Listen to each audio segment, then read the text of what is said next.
अस्सलाम वालेकुम friends and welcome back to my channel cricket base. Subscribe के button को प्रेस करें और साथ बेल आइकन को भी दबाएं। आयरलैंड वर्सेस न्यूजीलैंड का सेकंड ओडीआई, कमाल की परफॉर्मेंस आयरलैंड की तरफ से। एक बार फिर बॉलिंग साइड के ऊपर, बैटिंग साइड पे कैप्टन एडन बिल्बिनी स्कोर नहीं कर रहे और उसके बाद पॉल स्टर्लिंग स्कोर नहीं कर रहे, तो जिसकी वजह से आयरलैंड को नुकसान हो रहा है। नीचे आके डॉक्टर ने बहुत आउट क्लास फिनिश किया, अच्छी बैटिंग खेली। आज हैरी टेक्टर भी नहीं चल सके, तो ये इस मैच के अंदर हैरी टेक्टर भी नहीं चल सके, तो जिसकी वजह से आयरलैंड को 216 तक ले गए। 96 को 5 थी, तो डॉक्टर की और एडेर की पार्टनरशिप ने आगे पहुंचा दिया 200 तक। और साथ ये बहुत ज़रूरी है कि आपके ऊपर ओपनिंग जो सा प्लेयर है वो परफॉर्म करे, ऊपर 20 ओवरों के अंदर 100 रन का दे, तो इजीली आप 300 तक क्लिक कर जाते हैं। तो इसी तरह डॉक्टर की 74-75 रन की इनिंग्स बहुत काम आई आयरलैंड को, लेकिन बॉलिंग में कैंपर ने बहुत अच्छी बॉलिंग की, एडेर ने बहुत अच्छी बॉलिंग की, जॉश लिटल ने बहुत अच्छी बॉलिंग की। तो ये बॉलिंग देखें, न्यूजीलैंड की जो सी टीम है ना वो एक पॉलिश टीम है, उनके पास टेम्परामेंट कंसिस्टेंसी लेवल बहुत हाई है।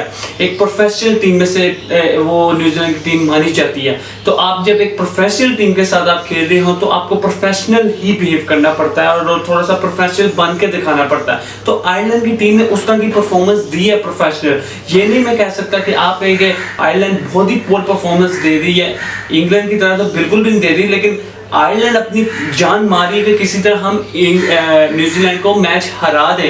पहले मैच के अंदर भी ये तो वो पहला मैच जोन सा हुआ, वो कोई 10 मैचों में से एक मैच ऐसे होते हैं, कोई एक प्लेयर का दिन हो और वो आके फिनिश कर दे, लास्ट ओवर में 20 रन हो और वो कर जाए। तो ये एक वन मैन शो था, वो एक दिन होता है एक प्लेयर का, वो ब्रेसवेल का उस दिन था और उन्होंने फिनिश किया और बहुत आउटस्टैंडिंग परफॉर्मेंस थी।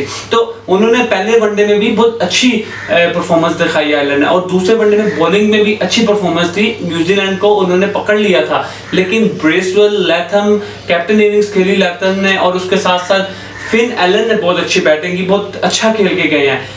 0 स्कोर पे 2 आउट हो चुके थे। अडे ने आते साथ ही आउट क्लास बॉलिंग की है, दोनों को बहुत अच्छा आउट किया। गुप्टिल को भी, और गुप्टिल को जो आउट किया बहुत कमाल था। और तो इसी तरह विल यंग को भी बहुत कमाल आउट किया। दोनों को जो 2 बॉल हुए हैं बहुत आउट क्लास बॉल थे। तो फिर उसके बाद जो पार्टनरशिप, यही प्रोफेशनल टीम की निशानी है, जो प्रेशर में जो इनिंग्स खेल जाए वही प्लेयर है। और वही काम फिन एलन और टॉम लैथम ने 100 रन की पार्टनरशिप की और 100 फॉर 2 जाके फिर आउट हुए फिन एलन। बहुत अच्छी परफॉर्मेंस थी।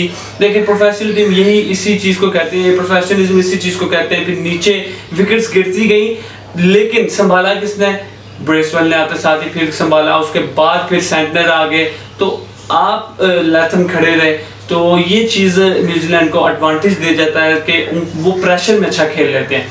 आयरलैंड प्रेशर में अच्छा नहीं कर सकता, जब आउट होते जाते तो फिर आउट हो जाते हैं। ये छोटी टीम ऐसे ही करती है, हल्की छोटी टीम आयरलैंड हो गई या फिर नेदरलैंड हो गई, अफगानिस्तान हो गई, श्रीलंका जैसी टीम्स ऐसी करती है। तो ये सीखेंगे तो ये सही हो जाएंगे। तो बहुत आला परफॉर्मेंस थी फिन एलन की, टॉम लैथम की, ब्रेसवेल ने आउट भी 2 किए।